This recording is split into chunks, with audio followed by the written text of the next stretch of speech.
el Estado de México, el municipio de Naucalpan, con religión católica y escolaridad preparatoria. Siguiente. Dentro de sus antecedentes heredofamiliares, no contamos como tal con los antecedentes heredofamiliares debido a que no fue posible recabarlos del expediente. De los personales no patológicos, el paciente habita en una casa rentada en medio urbano, no cuenta con antecedente como tal de relevancia, su higiene es diaria, un cambio de ropa diario, su cepillado dental es una vez por día y no tiene ningún problema durante la alimentación y no tiene antecedentes de exposición a mielotóxicos. Dentro de los antecedentes crónico-degenerativos, llama la atención que el paciente fue diagnosticado desde 1998 con una anemia aplásica, la cual solo recibió el tratamiento con ciclosporina A. De igual forma, tiene antecedente de un síndrome de colon irritable desde enero del 2022, quien se mantuvo en tratamiento con mesalazina.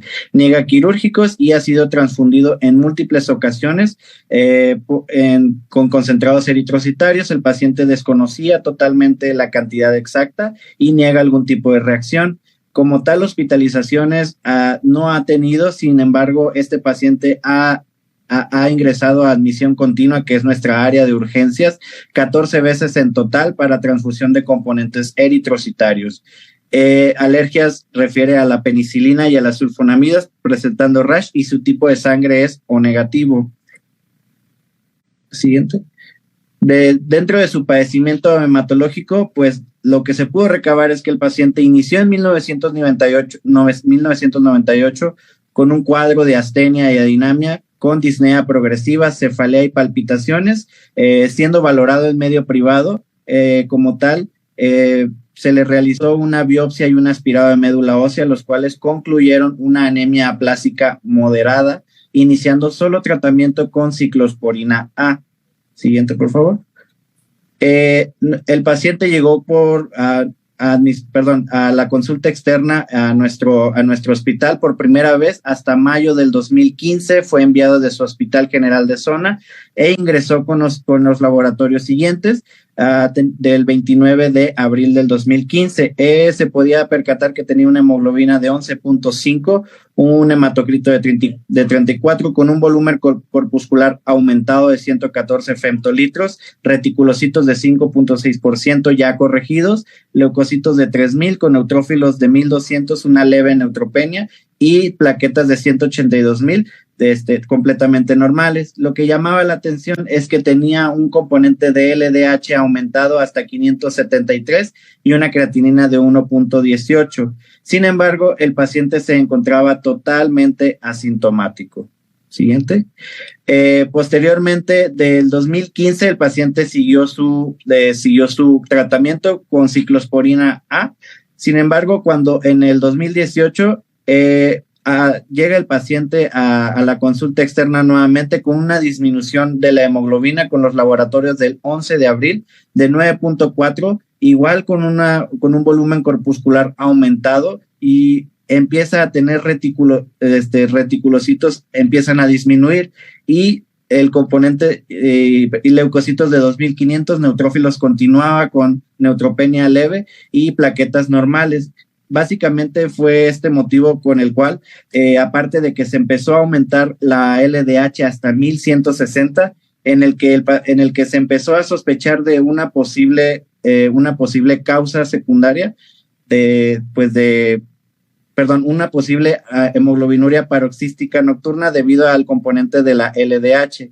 De todas formas, se inició el manejo con ácido fólico, prednisona y danazol. Una vez que se levantó la sospecha, el paciente ya empezaba con síntomas generales de astenia y adinamia, y aparte refería cansancio extremo. La siguiente, por favor. Por la sospecha de HPN, pues se le hizo básicamente un nuevo protocolo de estudio en abril en 2018, tomando una nueva biopsia de médula ósea y una aspirada de médula ósea, en el cual pues ustedes pueden ver la biopsia, la cual se percata que tiene una celularidad del 40%, tiene las 3 series hematopoyéticas con una relación mieloide-eritroide 3:1, con una correcta maduración a bandas y segmentados. La serie eritroide la comentan completamente normoblastica y se evidencian 3 megacariocitos en un campo seco fuerte. Sin embargo, llamaba la atención que estos megacariocitos pues eran pequeños. No contenía como tal, no tenía en este momento hemosiderina la biopsia y no tenía una fibrosis valorable. Por tal motivo, se completó con el protocolo realizando un FLAIR en abril del 2018, en el cual se evidenció una clona tipo 2 de monocitos del 8% y una clona de neutrófilos del 90.2% tipo 2, una clona parcial total de 98% y una clona con déficit total de CD14 de 8.2% de monocitos y una clona de neutrófilos de CD24 con 18.2%, en total teniendo pues una clona de déficit total de 26.4%, por lo cual se hizo el diagnóstico de una hemoglobinuria paroxística nocturna y por el antecedente, y por lo que marcaba de la biopsia de hueso en la cual se presentaban megacariocitos disminuidos en tamaño, se hizo también el diagnóstico de un síndrome mielodisplásico. La siguiente, por favor. Como tal, el paciente pues se inscribió a un protocolo de trasplante de médula ósea para ofrecerle tratamiento. El paciente se encontraba en una edad en la cual pues podía recibir tratamiento. Sin embargo, al momento de estudiarse no lograron los candidatos, pues no fueron aptos no fueron compatibles. Por lo tanto, en ese mismo año continuó con la inmunosupresión con la ciclosporina y aparte se le añadió ácido micofenólico, ácido fólico, complejo B y danazol por el antecedente de síndrome mielodisplásico. El paciente, cabe recalcar que continuó su seguimiento a lo largo de hasta el 2020, donde básicamente fue visto en consulta externa y en admisión continua en múltiples ocasiones y continuó con con demanda transfusional, desarrollando sobrecarga de hierro. Por lo tanto, se inscribió, para iniciar Deferacirox, el cual pues inició a partir del año 2020. El seguimiento actual de este paciente como tal lo tenemos, la última visión fue hasta julio del 2023, en el cual en la exploración física destacaba que el paciente se encontraba pálido en una cruz, no presentaba como tal, curiosamente, datos de ictericia, ni presentaba otros datos de hemólisis, curiosamente, a pesar de tener el tamaño de las clonas. Sin embargo, empezó con edema facial y edema de extremidades inferiores, y lo que puede llamar la atención es que la creatinina empezó a aumentar. La última la tenemos hasta 1.49, y aparte el paciente refería un cansancio generalizado a pesar del tratamiento, lo cual pues es uno de los síntomas más característicos de la hemoglobinuria paroxística nocturna, sobre todo el cansancio. Dentro de los otros paraclínicos, continuaba con una LDH muy aumentada, y básicamente dentro de lo que es el control con la citometría hemática, tenemos que una hemoglobina de 8.1 y el volumen corpuscular aumentado hasta 136 femtolitros, con ya leucocitos de 2.600, y empezaba a tener ya mayor carga de citopenias con neutrófilos del 30%, que correspondían aproximadamente a casi 700 neutrófilos, evolucionando ya a una neutropenia moderada, y las plaquetas manteniéndolas hasta 234,000, y un conteo de reticulocitos de 3.4%, y al momento de corregirlos, la cuenta salía hasta 2.5%. Entonces llama la atención el seguimiento de este paciente, como desde 1998 pues se diagnosticó con una aparente anemia aplásica, llegando a nuestras manos hasta en mayo del 2015, donde la sospecha de HPN se dio más que nada por el aumento de LDH, y aparte el cansancio no justificado de este paciente. Entonces, ese fue el motivo por el cual pues se inició el protocolo de estudio, y pues evidenciando cómo es que estas enfermedades, sobre todo pues la HPN puede estar, presente junto con otros síndromes de falla medular. En este caso, pues inicialmente probablemente una anemia plástica que tenía una clona de HPN que fue evolucionando y pues que posteriormente evolucionó a un síndrome mielodisplásico y pues al final de cuentas tuvimos como quien dice, las dos enfermedades de síndrome mielodisplásico con HPN. Y pues actualmente el paciente pues está en seguimiento en nuestra consulta externa. Sería todo.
Buenas noches y quiero agradecer a la AME por invitarme a darles esta presentación. Estoy muy contenta de hablarles del tratamiento de la hemoglobinuria paroxística nocturna, HPN, que como decían los demás, pues es un tema muy de moda y muy cambiante, ¿no?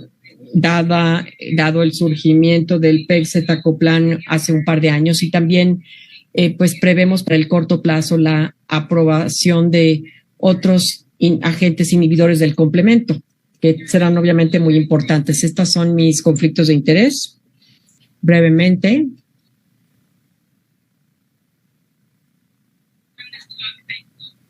Con esta presentación espero poderles ayudar en una comprensión de las manifestaciones clínicas del HPN y cómo los inhibidores del complemento 5 atenúan los síntomas de HPN que van desde hemólisis extravascular. Quiero que reconozcan que la hemólisis extravascular es una consecuencia mecanística de los inhibidores C5. Y por último, vamos a concluir explorando el rol de los inhibidores de complemento proximal que recientemente han sido aprobados en estudios clínicos de fase 3 para HPN. Voy a comenzar yo también con un caso. Este es un masculino de 22 años a quien vi en consulta, o sea, como paciente hospitalizado. Él es un jugador de fútbol y llegó con una semana de dolor abdominal muy severo, sobre todo dolor en la parte superior del abdomen. En última instancia se le hizo imagenología que mostró trombosis de vena porta y esplénica con esplenomegalia. Se le colocó un heparina por goteo y se le ingresó.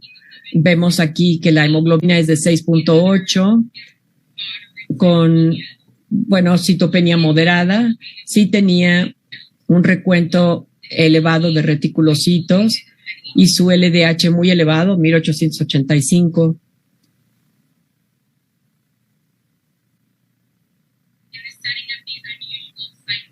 Al estudiar pues estas HPNs tan raras, nos muestra en este caso una citometría de flujo que tuvo 57% de clonas del tipo 3 con 3.4% de glóbulos rojos tipo 2 y 87% de sus granulocitos eran negativos con base en FLAIR. Finalmente se le diagnostica HPN clásico y vamos a hablar de cómo tratarlo. Como antecedentes que ya fueron muy bien abordados, la HPN es una enfermedad clonal adquirida de células madre hematopoyéticas que surgen por la mutación del gen PIGA en el cromosoma X. La mutación PIGA en sí misma no confiere ninguna ventaja en supervivencia. Sin embargo, las células madre van a tener una ventaja de acondicionamiento de supervivencia que permite la expansión de la clona de HPN. Y este mecanismo de la expansión clonal de HPN ciertamente explica la relación tan cercana con la anemia aplástica. Hasta 76% de los pacientes con anemia aplástica van a tener una clona de HPN pequeña y hasta 40% de los casos de HPN hemolítica surgen de una anemia aplástica. También raras veces podemos ver expansiones clonales que ocurren después de la adquisición de mutaciones icónicas como por ejemplo la JAK2 o la PALAR. El gen PIGA, como ya se comentó, es necesario para el primer paso de la biosíntesis de PIGA, de GPI.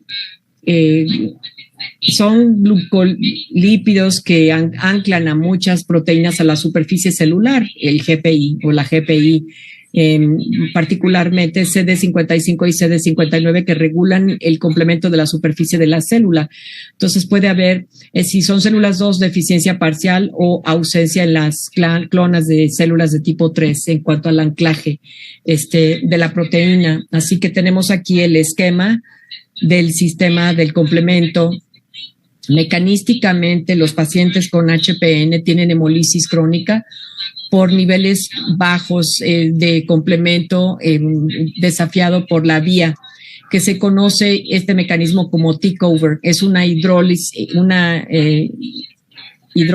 constante. Estos pacientes también pueden tener paroxismos que ocurren después de condiciones de amplificación del complemento, como por ejemplo una infección, una cirugía, embarazo o cualquier desencadenante clínico que puede cursar por cualquiera de las vías, ya sea la clásica, la de lectina o la alternativa, y es amplificada por la vía alternativa.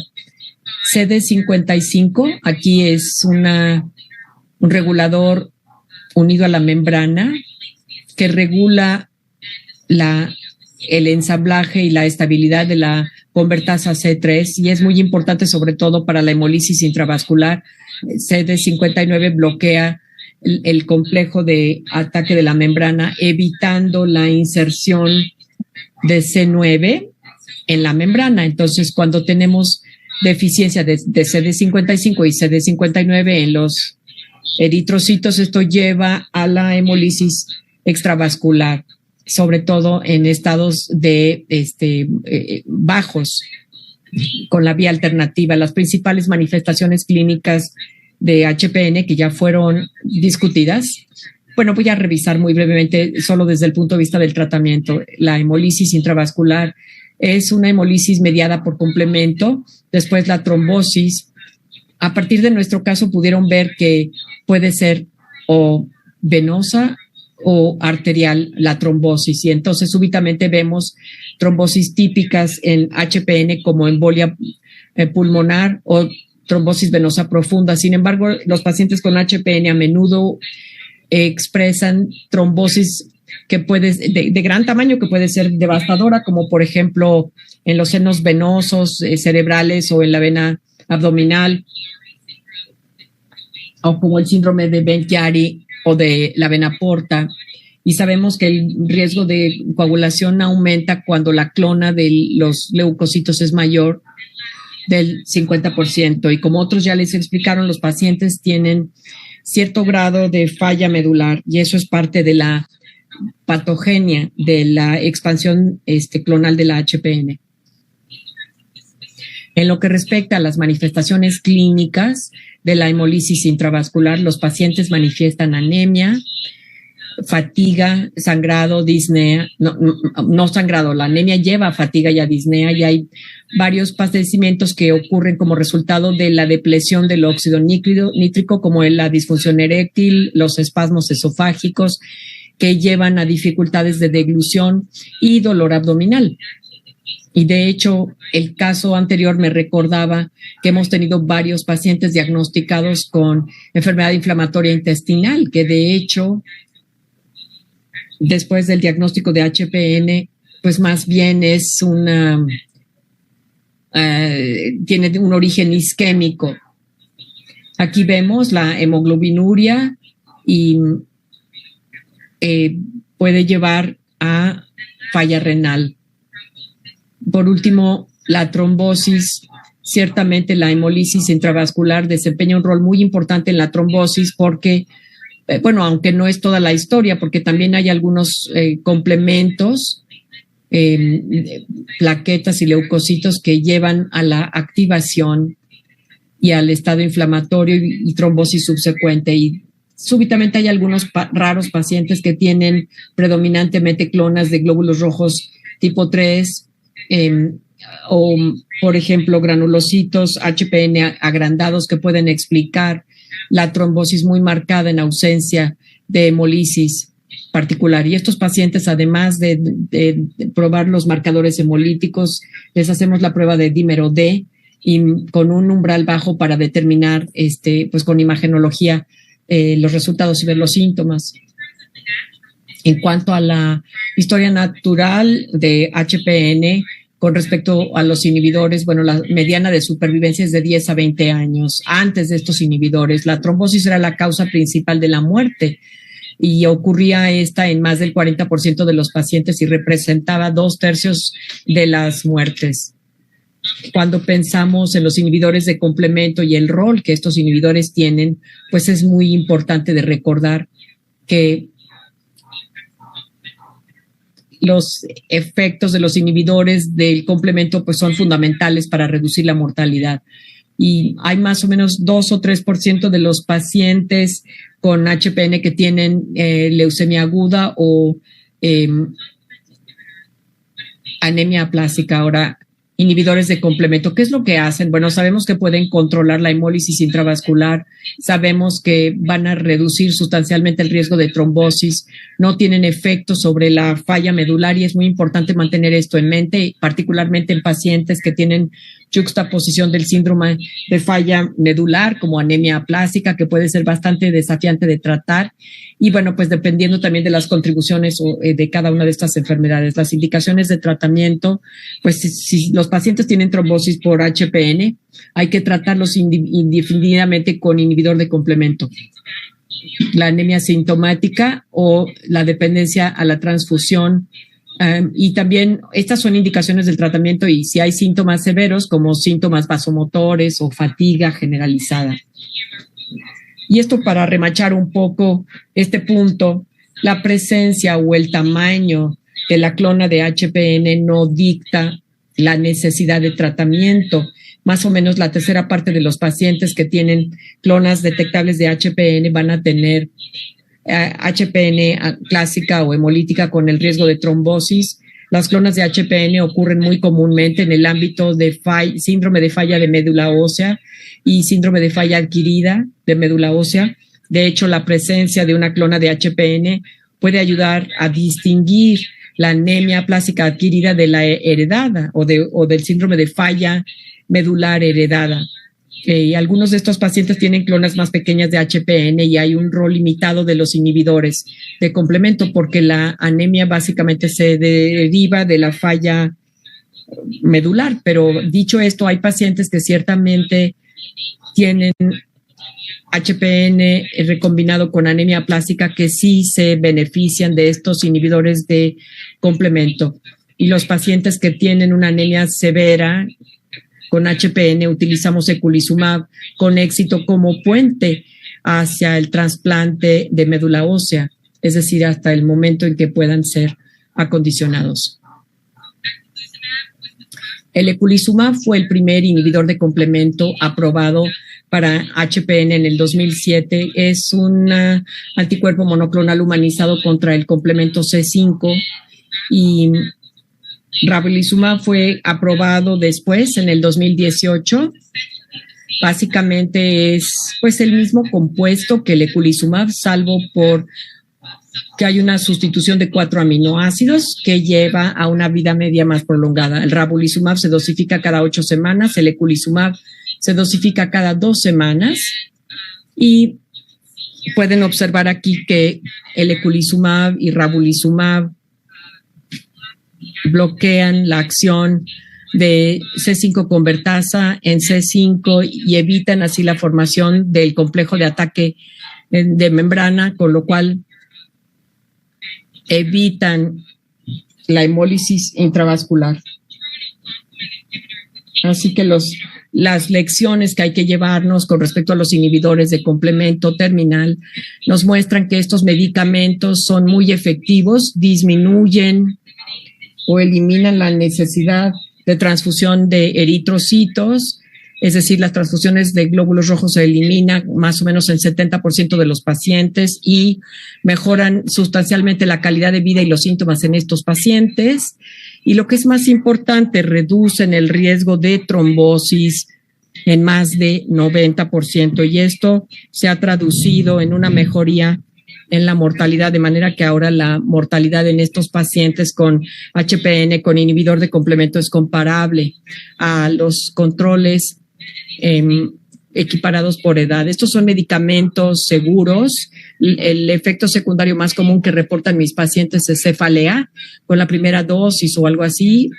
Pero el efecto más severo secundario es la posibilidad del aumento de infección por Neisseria.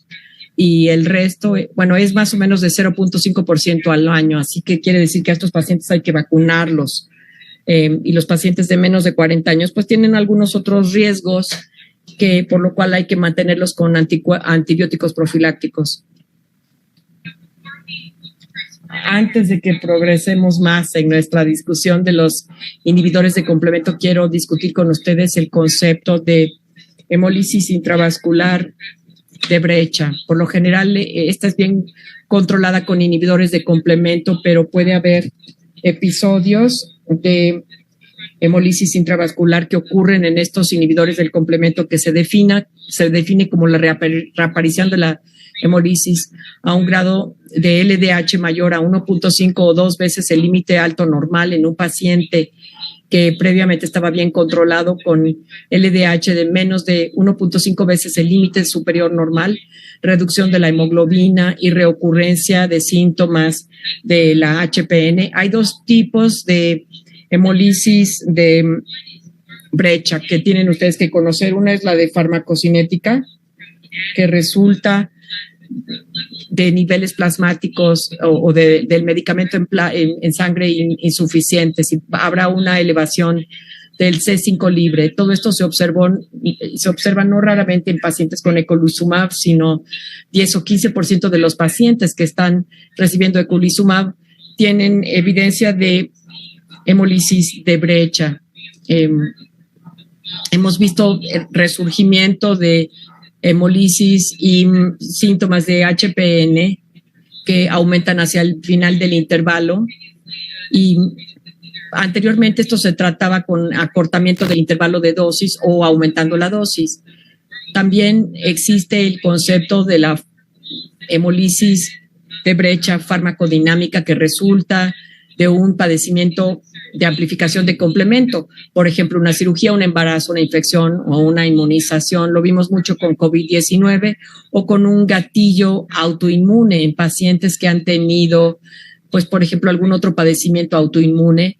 Podemos ver que estos pacientes pueden resultar muy difíciles de controlar con inhibidores de C5, pero realmente aquí el comentario es que la hemólisis de brecha farmacodinámica puede ocurrir con cualquier otro inhibidor de complemento, y esto pues vamos a ampliarlo más adelante.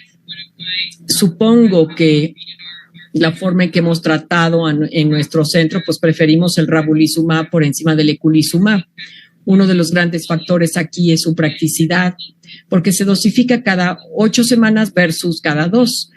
Y a partir de los estudios vemos que la eficacia y la seguridad son muy parecidas entre el eculizumab y el ravulizumab. No obstante, hay menos hemólisis de brecha con ravulizumab con ravulizumab realmente no vemos esta farmacodinamia, esta hemólisis de brecha farmacocinética, como ocurre con los niveles bajos al final del intervalo de dosificación. Les menciono también que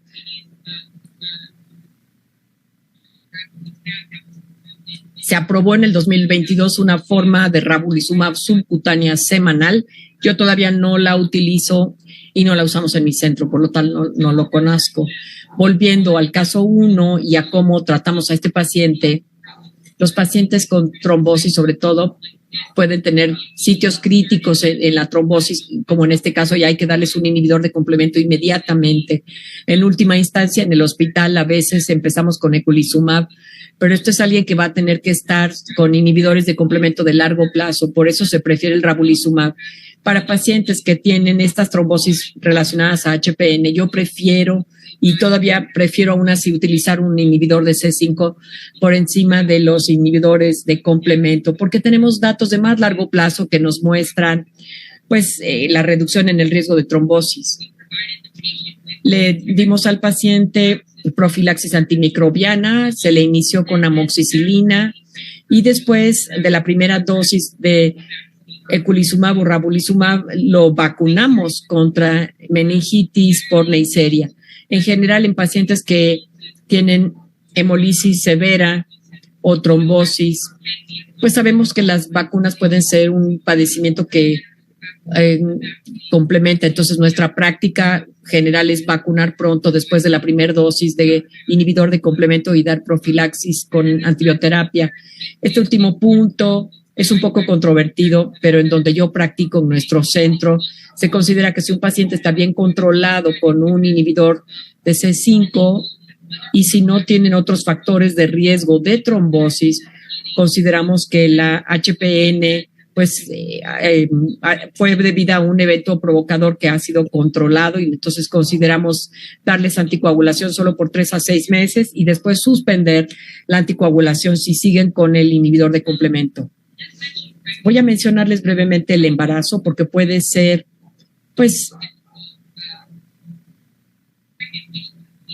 difícil, ¿no? Las pacientes con HPN que están embarazadas pueden ser difíciles de controlar. Sabemos que el inhibidor de complemento, los niveles de complemento aumentan hacia el segundo o tercer trimestre del embarazo. Antes de el eculizumab, la mortalidad materna era bastante elevada, hasta del 20%, y esto nuevamente se relacionaba con eventos trombóticos. La mortalidad fetal probablemente sea como del 5% y a menudo se debe a que hay una mayor tasa de nacimientos prematuros. El eculizumab ha reducido drásticamente la mortalidad materna. Sin embargo, el eculizumab no ha modificado la mortalidad fetal. Sí hemos visto una mayor incidencia de hemolisis de brecha, tanto la farmacocinética como la forma farmacodinámica en pacientes embarazadas o en parto, que a menudo requieren una mayor dosificación o reducción en los intervalos de dosificación. El eculizumab no atraviesa los niveles o la placenta y por lo tanto no afecta el complemento, no se detecta en la leche materna. El ravulizumab probablemente sea seguro en el embarazo, pero hay menos experiencia clínica. Lo usamos en algunos pacientes en nuestro centro y sí parece reducir parte de la hemolisis de brecha farmacocinética del embarazo. También a estos pacientes las inicio hacia el final del primer trimestre con dosis profilácticas de heparina de bajo peso molecular y en pacientes que tienen la forma clásica de HPN, que tienen hemolisis, pero no antes del embarazo. O sea, no requerían tratamiento para HPN con el inhibidor de complemento, sobre todo al principio del primer trimestre. Si hay evidencia de hemolisis intravascular, pues yo utilizo un umbral bastante bajo para tratar a estas pacientes y continuamos hasta el periodo posparto. Veamos otro caso, ahora que vamos avanzando a la discusión de los inhibidores de complemento, femenina de 57 años diagnosticada con HPN en el ámbito de anemia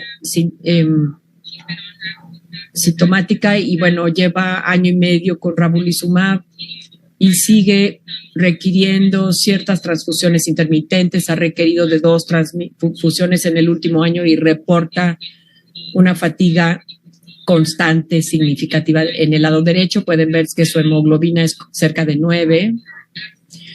Su recuento absoluto de leucocitos está elevado, sus plaquetas ligeramente elevadas. Perdón, el recuento absoluto de 170,000, y tiene una prueba de Coombs o antiglobulina positiva para la enfermedad, y tiene un CH50 indetectable, lo que nos habla de un bloqueo farmacológico de C5. Entonces, como ya los otros presentadores comentaron, la anemia en la HPN puede ser multifactorial. La anemia en pacientes que están con inhibidores de C5 puede ser ciertamente multifactorial, así es que hay que evaluar el LDH, los reticulocitos, CH50, y también considerar otras etiologías que puedan ser falla medular, algunas deficiencias nutricionales, sangrado, insuficiencia renal, sobrecarga por hierro o hiperesplenismo como resultado de eventos trombóticos previos. Además, las pacientes o los pacientes con hemólisis extravascular son una consideración de anemia persistente con inhibidores de C5. Entre la cuarta y la tercera parte de los pacientes con HPN tratados con inhibidores de C5 van a experimentar anemia sintomática persistente o van a requerir de transfusiones por hemólisis extravascular. Cierto grado de hemólisis extravascular, y les muestro mecanísticamente por qué ocurre en la mayoría de las pacientes con inhibidores de C5, pero no necesariamente es clínicamente significativa. Y yo que consideraría la hemólisis extravascular cuando el LDH es de menos de 1.5, el límite superior normal, o si CH50 está suprimido en nuestros pacientes y el recuento de reticulocitos está elevado. Si observamos el mecanismo de la hemólisis extravascular con inhibidores de C5, sabemos que el eculizumab inhibe, en C5 al nivel del complemento terminal, y esto a su vez inhibe la hemólisis intravascular. El complemento proximal, sin embargo, sigue intacto, y el HPN, las células, se puede ver un pequeño aumento en el tamaño de las clonas en los inhibidores del complemento de terminal, es decir, que las células de HPN, debido a que el complemento proximal queda intacto, va a opsonizarse con fragmentos de C3, que a su vez llevará a la fagocitosis por los macrófagos del vaso y del hígado. El pegcetacoplan es el próximo inhibidor de complemento que se une al complemento C3. Sobre todo es activo contra la vía contra el inhibidor de vía alterna, e inhibe los dos, porque inhibe al nivel de proximal y por lo tanto inhibe a nivel extra e intravascular la hemólisis. Así que el pegcetacoplan es un péptido pegilado que se une ya sea a C3 o C3b y evita su interacción. Se administra en forma bisemanal como infusión subcutánea, de manera que el paciente coloca 2 agujas en su abdomen y la infusión se prolonga como por 1 hora, y si el LDH sigue elevado, el intervalo de dosificación se aumenta a cada 3 días. Estos son algunos datos del estudio Pegasus. Es el estudio fase 3 de pegcetacoplan. Y es observando al grupo de pacientes de 25 a 30% que tienen hemólisis extravascular con eculizumab. O sea, fue un paciente con HPN con menos de 10.5 de hemoglobina con eculizumab, y vemos que en el estudio de 16 semanas hubo un aumento de la hemoglobina como de 2 gramos por decilitro, y 85% de los pacientes lograron independencia de las transfusiones y reportaron mejoría en sus síntomas y sus puntajes de fatiga. Ahora, la extensión a 48 semanas, que también se publicó,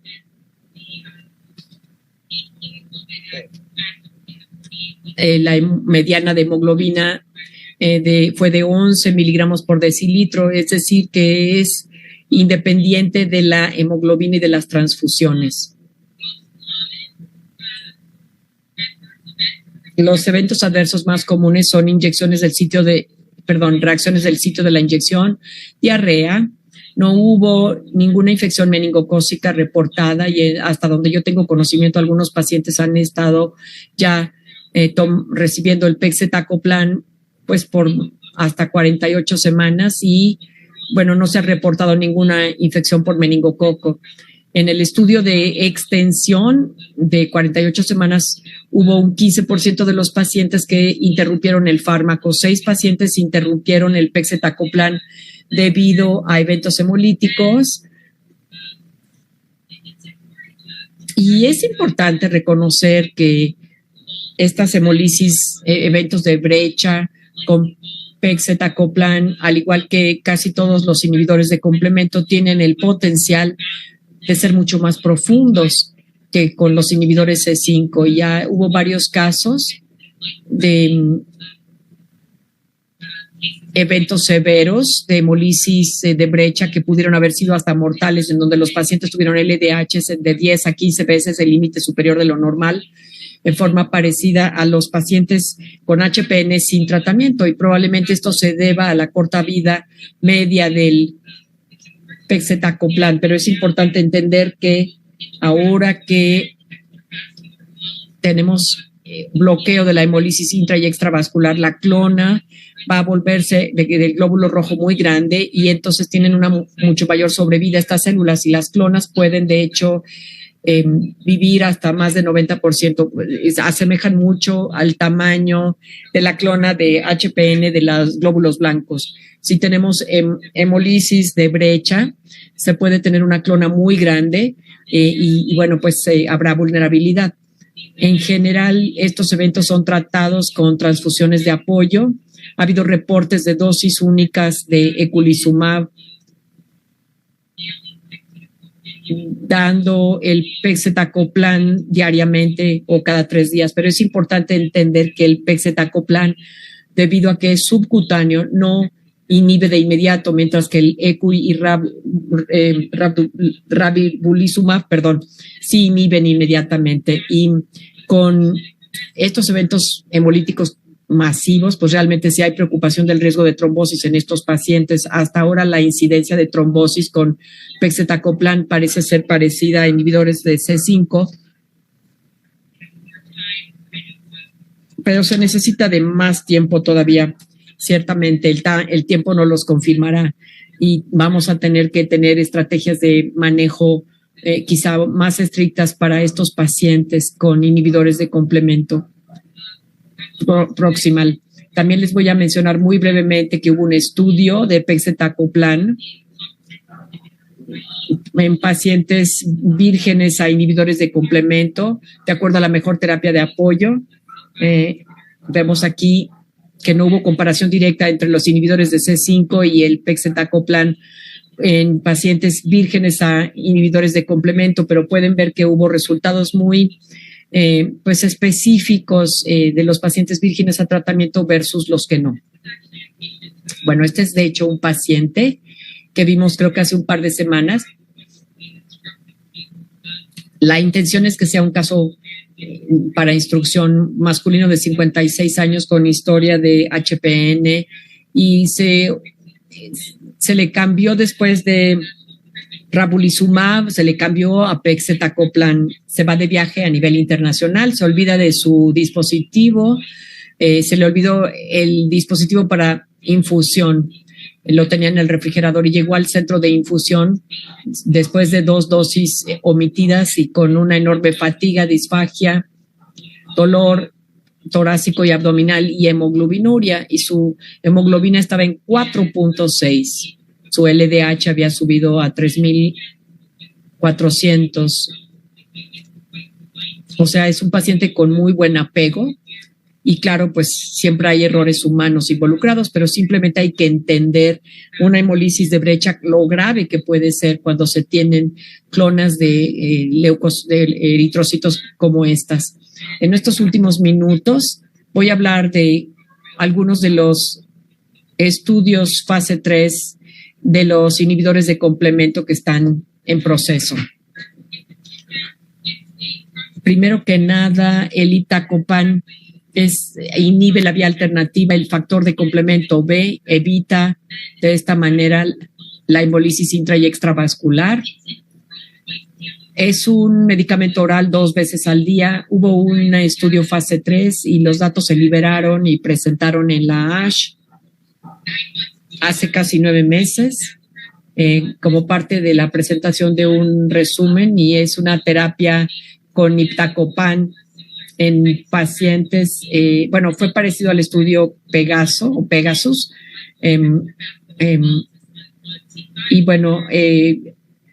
tenían inhibidores de C5. Podemos ver aquí que de los 60 pacientes del brazo de tratamiento, 80% tuvieron un aumento de 2 gramos en su hemoglobina. Y de hecho, casi 70% tuvo una hemoglobina mayor de 12 en el periodo de estudio. La gran mayoría de los pacientes se volvió independiente de las transfusiones y se recuperó del síntoma de cansancio. Creo que hubo 2 eventos de hemólisis de brecha que se reportaron, pero no calificaron ya más estos eventos. Hubo uno con un ataque de isquemia transitoria aguda que se consideró como no relacionado. Hubo mayor cefalea y diarrea. No hubo ninguna interrupción de medicamentos salvo por un embarazo, y sabemos que no se observó tampoco ninguna infección. Luego está el inhibidor de factor D, danicopan, que es una terapia de combinación con eculizumab o ravulizumab y bemircopan, que está en estudio fase 3 como monoterapia. Así que otra vez los inhibidores de factor D, danicopan, son un inhibidor de factor D oral de molécula pequeña que se tiene que administrar 3 veces al día. El factor D es el paso que limita la vía de alternativa, entonces la concentración plasmática de factor D quizás sea baja y por lo tanto hay más potencial de hemólisis de brecha. Pero estos pacientes también están recibiendo inhibidores de C5, entonces si tienen un padecimiento de brecha a nivel del complemento, está relacionado de alguna manera con el inhibidor de C5. Danicopan fue probado como monoterapia, pero los pacientes o algunos pacientes tuvieron evidencia de hemólisis intravascular, así que ahora solamente se le usa en combinación con el inhibidor de C5. Y podemos ver a esta cohorte transfundida de pacientes en este estudio fase 3 que ya pasaron por inhibidores de C5 y agregaron a ello danicopan. Vemos que se redujo drásticamente el número de transfusiones. Hubo un estudio fase 3 con datos que se presentaron en la reunión de la Asociación Europea de Hematología este verano. Fueron datos de 12 semanas de un estudio fase 3 y podemos observar que con danicopan en combinación con eculizumab o ravulizumab, 60% de los pacientes experimentaron un aumento de 2 gramos en su hemoglobina y más o menos 80% de los pacientes redujo su necesidad de transfusiones. Algo importante es que no hubo eventos de infecciones meningocócicas con esta terapia de combinación. Se ha tenido la preocupación de que con la inhibición dual pueda ocurrir, pero no lo hemos visto hasta ahora. Ningún paciente tuvo que interrumpir el medicamento por hemólisis y pues la toxicidad que limita la dosis en realidad más bien se relaciona con una elevación enzimática hepática y que, pues bueno, sí, algunos pacientes tuvieron que interrumpir el tratamiento, pero se recuperaron. Este es un estudio fase 2.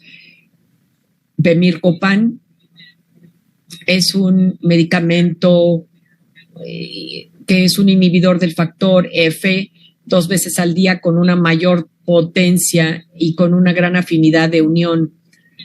Bueno, me voy a saltar esto, pero pues es por falta de tiempo, ¿no? Esto es un inhibidor del C5, ravulizumab y crovalimab es subcutáneo, o más bien crovalimab y eculizumab. Ahora, solo para concluir, en el último minuto que me queda o algo así, hasta ahora en nuestro centro la mayoría de los pacientes que son vírgenes al tratamiento son pacientes que les está yendo bien con ravulizumab y entonces les iniciamos y les continuamos con ravulizumab, pero por supuesto que tomamos en cuenta también las preferencias de los pacientes y podemos considerar su cambio a pegcetacoplan. Los pacientes que tienen historia de trombosis relacionada con HPN, nuevamente los continúo con ravulizumab. Dada la historia de larga duración que ya tenemos con inhibidores de complementos terminales y algunas de las preocupaciones que tenemos por hemolisis de brecha y pues específicamente la posibilidad de la reducción de trombosis en los inhibidores de C5.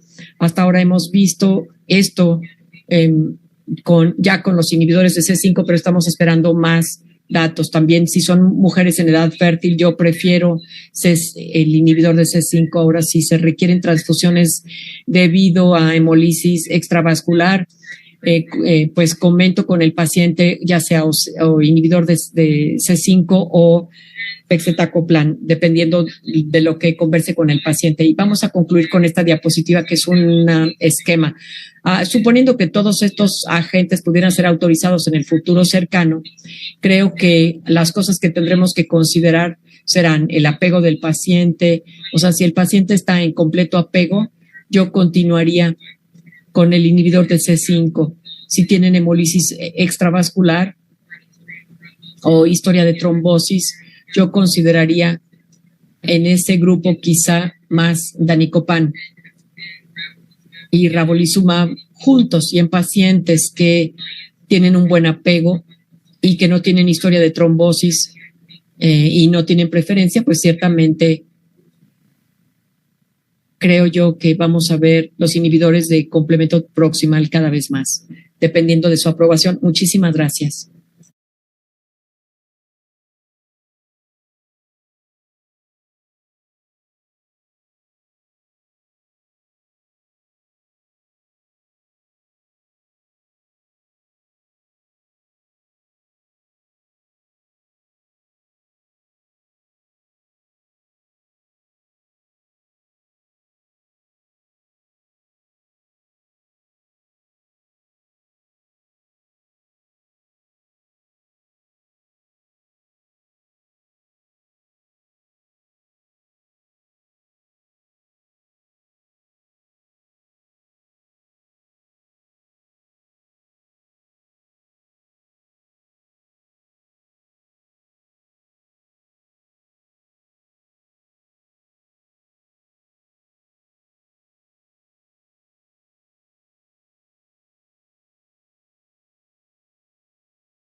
Muchas gracias a todos por sus charlas. Sin duda, pues creo que es una enfermedad que a todos los que nos gusta la hematología, pues es muy apasionante, y sobre todo ver los cambios significativos que han habido en los últimos años y la variedad de opciones que se ven en el futuro cercano, que ya lo discutiremos también más adelante. Uno de los problemas que tenemos pues es asegurar el acceso a todos los pacientes a este tipo de fármacos que pues por costos y acceso es muy complicado en la práctica cotidiana, ¿no? Pero tenemos algunas preguntas muy interesantes del público, que quiero pues ir empezando un poco con los dos, ¿no? La contraparte de lo que hace el doctor Xolotl en una institución pública en México y la experiencia de la doctora Gerber allá.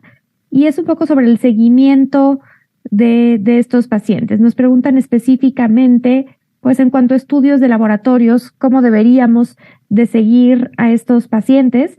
Quisiera preguntarle primero al doctor Xolotl en su práctica y con lo que se tiene acceso, cómo sigue a estos pacientes, con qué estudios de laboratorio y de cierta forma la rutina en su centro. Sí, gracias por quien hizo la pregunta. Pues en una institución del gobierno, pues básicamente lo que deberíamos de pedirle a todo paciente con anemia, y más en un paciente con anemia hemolítica. El contexto clínico siempre va a ser importante, porque sabiendo de antemano que un paciente con un tipo de anemia hemolítica intravascular como es la HPN, tenemos que ver el contexto clínico, preguntarle las características de la orina, revisar si tiene ictericia y evidentemente la biometría hemática con reticulocitos para evaluar comparativamente con las consultas previas y la consulta actual qué tanto ha descendido la hemoglobina o qué tanto ha incrementado, dado que como hemos visto ciertos porcentajes pequeños pueden disminuir la clona y ciertos porcentajes moderados pueden aumentar la clona. Entonces esto tiene que ser un seguimiento bien estricto, tanto clínico por laboratorio, evidentemente deshidrogenasa láctica y bilirrubina indirecta. Siempre evaluando el contexto clínico. Si tenemos un paciente que solamente tenía anemia y de pronto empieza con citopenas, bueno, tenemos que tomar en cuenta eso y hacer otros estudios adicionales como estudio de médula ósea, por ejemplo, para descartar algún síndrome de falla medular asociado a la HPN, como comentaba la doctora Gerber, algunos casos que pueden incrementarse la clona y manifestarse ya diferentemente. De acuerdo. Y para la doctora Gerber, quisiera preguntarle más específicamente, pues en muchos de los ensayos clínicos de estos fármacos se incluyen muchos biomarcadores para poder pues estar evaluando distintos aspectos, tanto farmacocinéticos o de estas pues hemólisis de escape o hemólisis extravasculares. Pero en la práctica cotidiana, ¿qué biomarcadores tendríamos que estar midiendo en estos pacientes que están en tratamiento con inhibidores de complemento?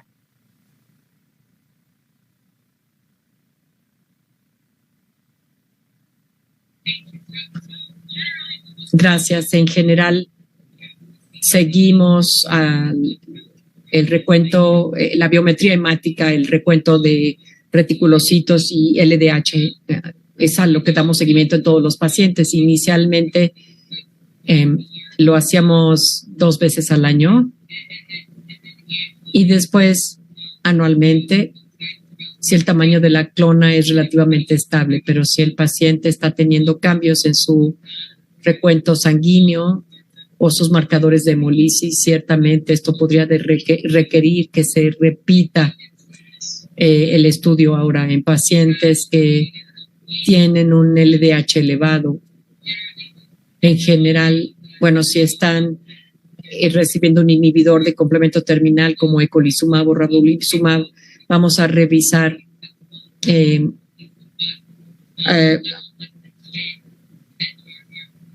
P50, que por lo menos es fácilmente asequible a nosotros para ver si están o no bloqueados, pero con ravulizumab, pues digamos que yo no he visto que haya niveles inadecuados del fármaco, pero ciertamente puede haber pacientes que en la semana 7ª se quejen de sentirse otra vez muy cansados o decir, por ejemplo, justo cuando recibo mi dosis me siento perfecto y poco a poco empiezo a ya no sentirme tan bien a la 6ª semana, o sea que quizá pues pueda ser algo que ocurre subclínicamente en ese subconjunto de pacientes. Lo que sí observo con pegcetacoplan, y esto es algo que aprendí recientemente, es que el CH50 no está suprimido. Así que vamos a ver CH50 normales. No se puede seguir a través de la prueba de la vía clásica, en donde estamos viendo el lisis de glóbulos rojos mediada por el complemento y hay que ver si el inhibidor del complemento proximal o pegcetacoplan inhibe más la vía alternativa y podemos seguir viendo la activación en algunos de estos pacientes cuando hay, por ejemplo, infección o cuando no tienen la vía clásica. Pero yo creo que clínicamente no hay ninguna manera fácil de dar seguimiento a los niveles farmacológicos de ninguno de estos pacientes. De acuerdo. Doctor Mellón, adelante. Bueno, el doctor Xolotl nos presentó varias diapositivas de la citometría de flujo en la HPN y creo que esto es muy importante en un país con pocos recursos como es México, porque el mensaje es que si los hematólogos en su sitio de trabajo no tienen citometrías de flujo con una capacidad de evaluación de clonas pequeñas como es el FLAIR, es muy conveniente que envíen las muestras o a los pacientes, si no se puede la muestra, a un sitio de referencia donde se haga una determinación adecuada de las clonas de HPN, porque de otra forma pueden pasar inadvertidas y las manifestaciones clínicas no van a ser fácilmente diagnosticadas. La HPN puede ser omitida y todo esto empeorar el manejo del paciente. No sé qué opina el doctor Xolotl de esto, pero creo que es muy relevante hacer un diagnóstico no de la HPN florida, que es muy evidente, porque bueno, en esos casos el diagnóstico es relativamente sencillo, pero sí de precisar con mejor determinación las diferentes clonas que existen, y esto pues lo podemos hacer solo con FLAIR. ¿Qué opinas, Moisés? Gracias, doctor Mellón, por la pregunta. Sí, efectivamente, como comenta el doctor Mellón, cuando tenemos un caso clínico bien florido clínicamente y que ya descartamos otras patologías, pues nos enfrentamos a descartar, confirmar el diagnóstico de HPN. Y ahí es donde tenemos que tener la curiosidad de saber el panel que tenemos que hacer. Tenemos que tomar en cuenta que en la actualidad, como vieron, las clonas en eritrocitos se pueden determinar en forma muy baja, a pesar de que el paciente tenga un cuadro clínico de hemólisis bien florido, y esto es básicamente por lo que comentábamos, la aglutinación, la hemólisis que está condicionando el complemento y que está destruyendo los eritrocitos, y entonces vamos a determinar una cantidad muy poquita. Por el contrario, con FLAIR, como se dieron cuenta, se pueden determinar clonas porcentajes muy pequeñitos de 0.01%, y como comentaba, en neutrófilos que tienen una vida media normal, porque el complemento, a pesar de que se active, no los está destruyendo, nos da la oportunidad de determinar estas clonas y hacer un diagnóstico más preciso. Y efectivamente, tiene que ser en sitios que tienen la técnica y que tienen la experiencia. Siglo XXI, tiene experiencia ahí con la química, se me va el nombre, doctor Mellón. Laura. Sí, exactamente, en la raza con Laurita Montiel y en adultos, y en pediatría con Wendy, con la maestra Wendy. Entonces, para los que trabajamos en el IMSS, bueno, pues saben cuáles son los centros de referencia, y bueno, en Secretaría de Salud seguramente tengan un centro de referencia, y si no, la industria farmacéutica que tiene este tipo de anticuerpos monoclonales por mucho tiempo nos ayudó, y no creo que sea la excepción que de pronto, si no tienen en el centro o en la institución, se acerquen a ellos para tener el diagnóstico más fidedigno y más certero. Gracias. De acuerdo. Tenemos también algunas preguntas interesantes en relación a las trombosis, ¿no? Que sabemos que son, pues, probablemente la morbilidad más importante relacionada a la hemoglobinuria paroxística nocturna. Y quisiera preguntarle a la doctora Gerber, en un escenario en el que probablemente el acceso a inhibidores de complemento no sea necesariamente rápido o fácil, como es pues muchos de los sistemas de salud pública por costos, ¿consideraría apropiado dar tromboprofilaxis a estos pacientes en alguna circunstancia, profilaxis primaria, anticoagularlos antes de que hayan tenido algún evento trombótico para prevenir trombosis?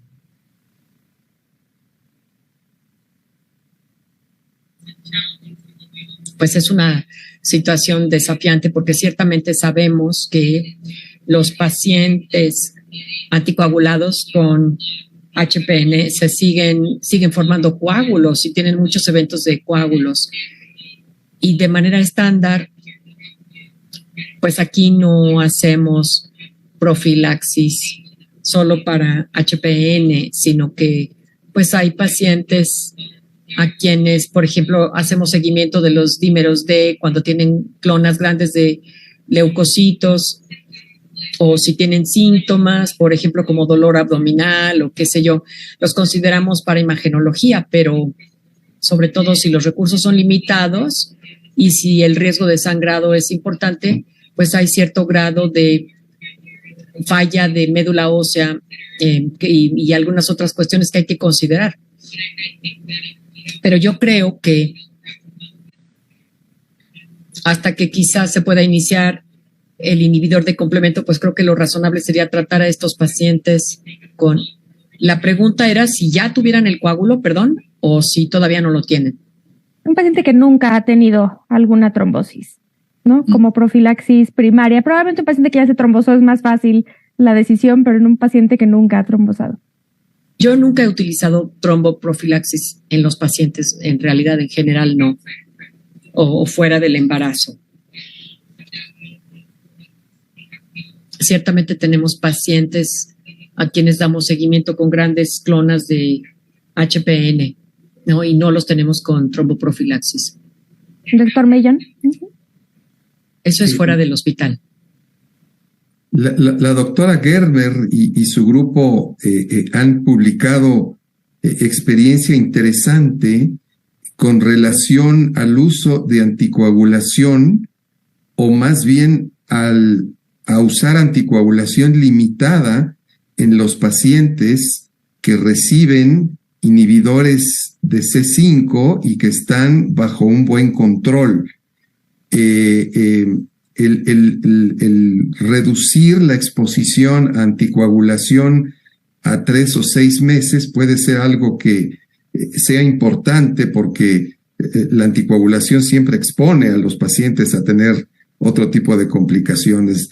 Yo quisiera pedirle si nos puede ampliar un poco esta experiencia que tienen del uso de inhibidores de C5 para reducir el uso de anticoagulación, por un lado, y por otro lado, ¿qué hacer con los pacientes que están bien controlados con un inhibidor de C5, pero que siguen es decir, están bien controlados con un inhibidor de C5, pero tienen factores de riesgo de trombosis? Esos pacientes se puede uno quedar tranquilo con no anticoagularlos, o ella recomienda anticoagularlos a los pacientes con factores de riesgo a pesar de que estén bien controlados con un inhibidor de C5.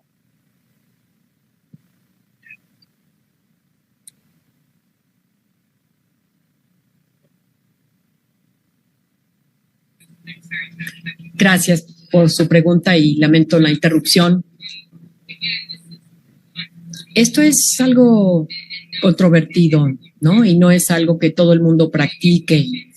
En pacientes bien controlados que no tienen otros factores de riesgo y que realmente sientan que la HPN es el factor de riesgo principal de su coágulo, sabemos que la anticoagulación realmente no es eficaz en estos casos.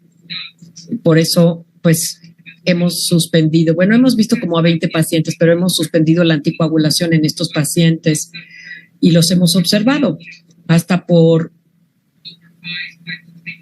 5 a 10 años y no han tenido eventos de coagulación.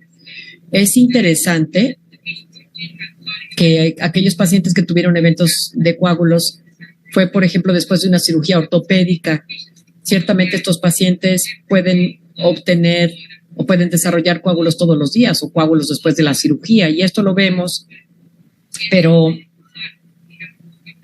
si el coágulo se siente que está relacionado con la HPN, hay un mayor riesgo de sangrado por la falla medular, o si tienen diferentes grados de enfermedad hepática o un síndrome de Budd-Chiari o de trastornos de la vena porta. Y en última instancia, la práctica nuestra ha sido suspender la anticoagulación en estos pacientes.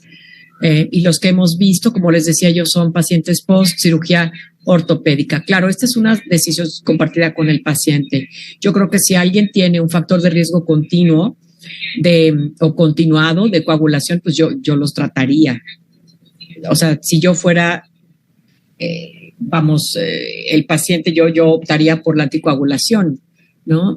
A menos que tengan síndrome antifosfolípido y HPN, ciertamente los coagularíamos. O si tienen una gran historia familiar de coágulos, ciertamente los seguiríamos anticoagulando, ¿no? Hay diferentes consideraciones que se tienen que hacer, por ejemplo, con respecto a la dosis que podría reducirse del DOAC, del anticoagulante directo, aunque los datos son con warfarina, pero pues espero que con esto haya podido responder a su pregunta.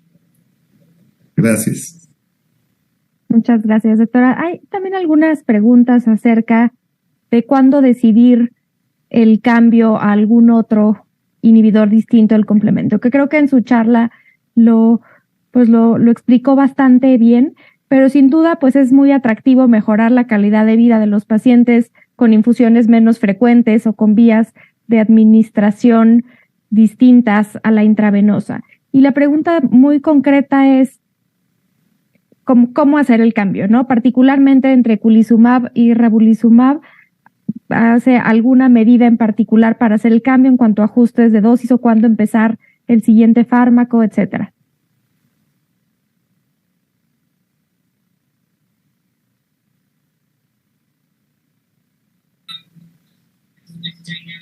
Los pacientes que se están siendo cambiados a pegcetacoplan, sabemos que debido a que es una infusión subcutánea, los niveles farmacológicos no alcanzan a niveles terapéuticos o de estado estable inmediatamente. Parte de los datos que he visto es que los niveles alcanzan un pico después del 8º día.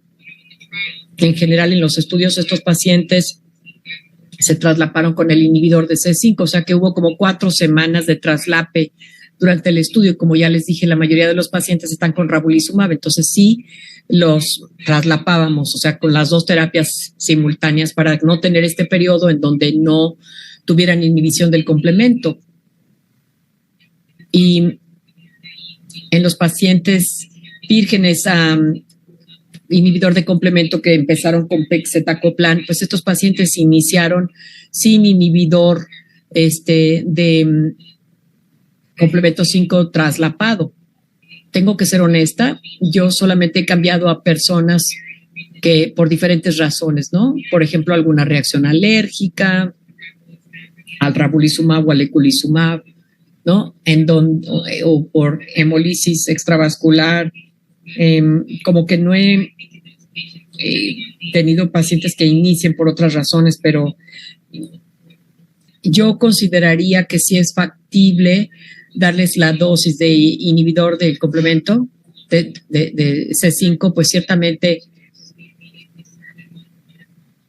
a la mayoría de estos pacientes los iniciaríamos de inmediato con pegcetacoplan. Eso sería básicamente lo que haríamos. De acuerdo. Y tengo otra pregunta que quiero hacerles a los dos. Creo que muchas veces los síntomas en pacientes con hemoglobinuria paroxística nocturna, y ya lo mostraba muy bien Emanuel en el caso, son síntomas no necesariamente tan específicos y que no necesariamente interrogamos de forma dirigida en los pacientes. Creo que particularmente algunas que hemos tenido pacientes en ensayos clínicos con estos fármacos y que estamos obligados a estar interrogando de forma propositiva muchos de estos síntomas, es cuando nos hacemos conscientes de lo mal que se sentía el paciente en tantos aspectos distintos y que ni siquiera lo sabíamos y no lo interrogábamos, ¿no? Entonces quisiera escuchar su opinión en dos personas que ven un volumen alto de estos pacientes y un poco como consejo a las personas que nos escuchan que tal vez no ven un volumen tan alto de pacientes con hemoglobinuria paroxística nocturna, ¿de qué tendríamos que estar preguntándoles a estos pacientes en el día a día y cómo podríamos hacer para mejorar la calidad de vida de estos pacientes? Quisiera comenzar con el doctor Xolotl. Sí. Bien, como vimos en el transcurso de las presentaciones, la hemoglobina paroxística nocturna, y retomo lo que últimamente en la literatura se ha mencionado, ni es paroxística ni es nocturna.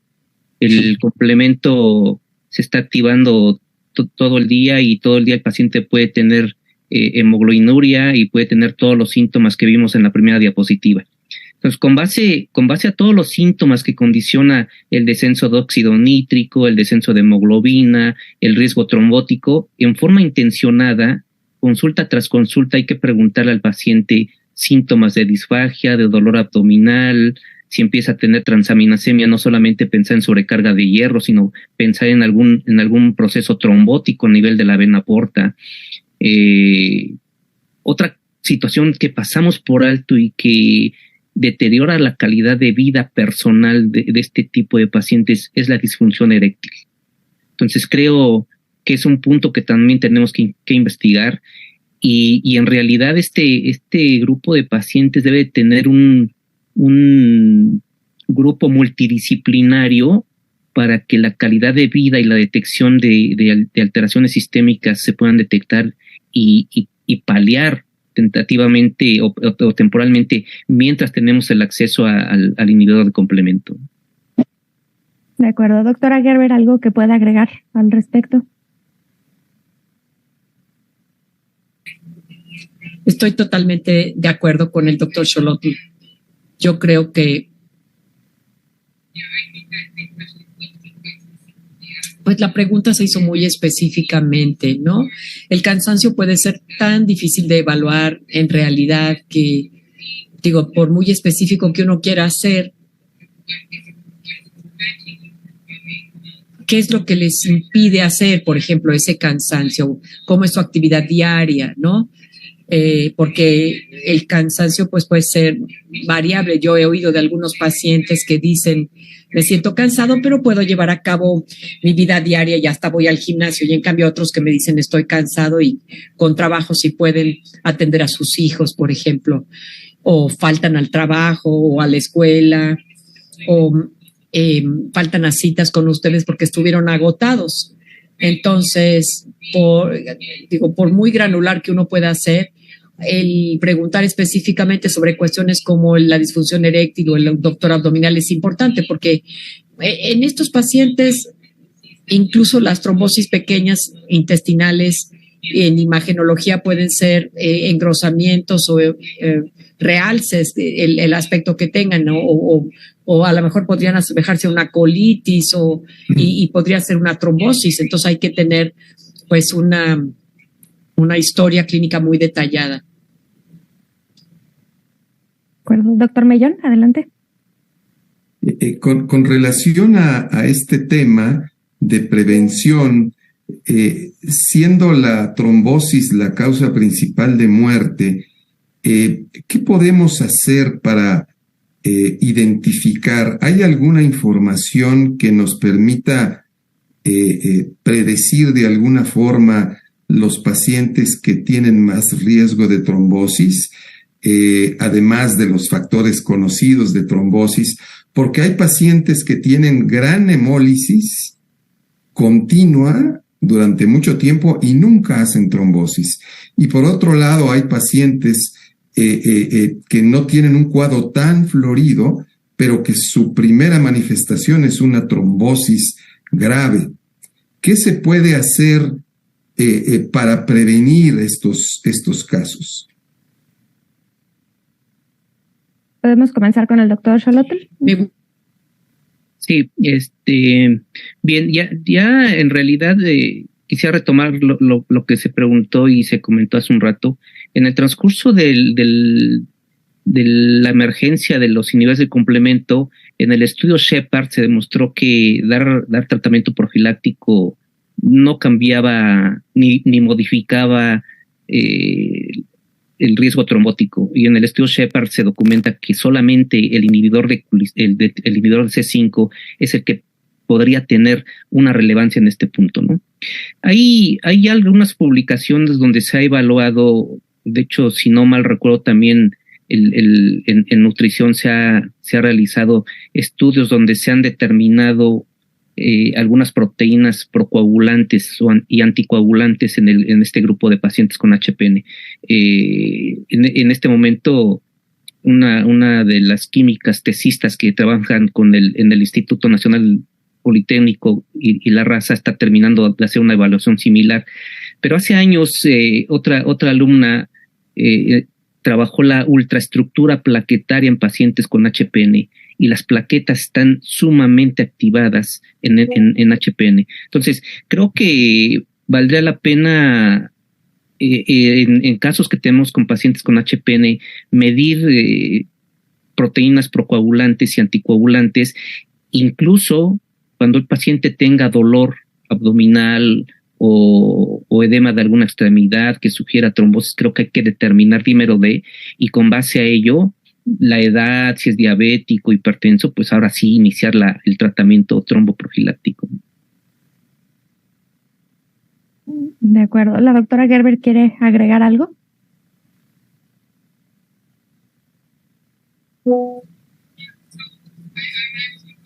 De hecho, estoy pensando en un paciente al que le dimos seguimiento. Bueno, uno de mis colegas, el doctor Radsky, le dio seguimiento por 20 años y este paciente tuvo una clona de leucocitos muy pequeña, sin evidencia de hemolisis, completamente asintomático, con historia de anemia plástica, y la clona PNH de HPN surgió de ello.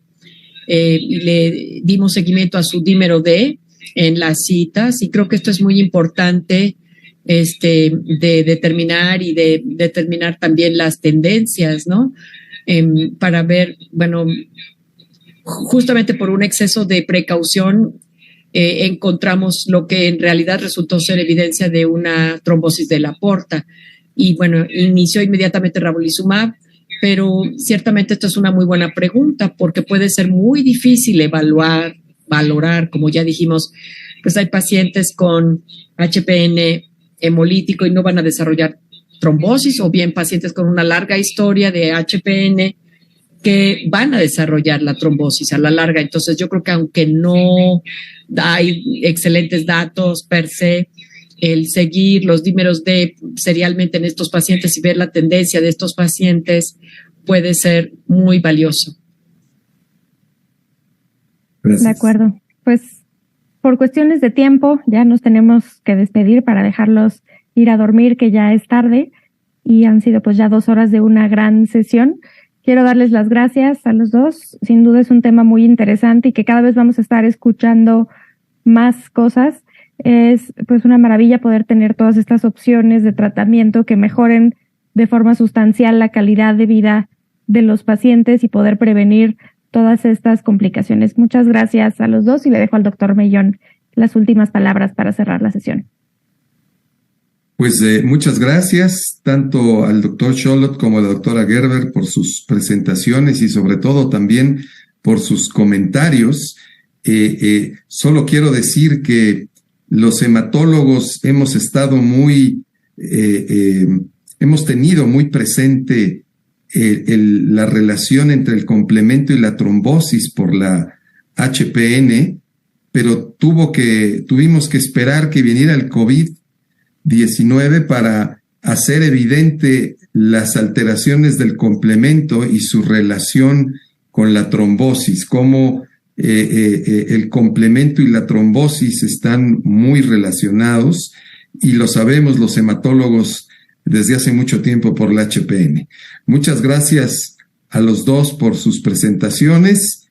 Creo que es un tema, como dijimos, muy importante para los hematólogos jóvenes, porque es un tema que tiene todavía mucho futuro por delante.